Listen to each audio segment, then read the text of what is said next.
So hi guys, good evening. I'm Angel Bernadette Anis from Kamangan East Moncada Tarlac, and you can call me by my nickname Bea or Angel. And my major is Bachelor of Science in Tourism Management, major in Travel Industry Management.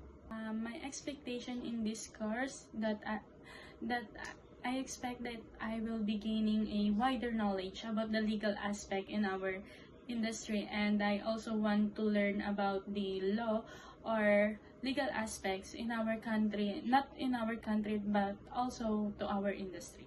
So moving on to my hindrances, I think my hindrances to achieve this course is lack of knowledge about this course and also a pressure from my peers and my family. Last but not the least, what I can contribute into this course is that I can contribute my effort and time to accomplish in this course and also to achieve my goal and also to proceed to the next step or proceed to the next level.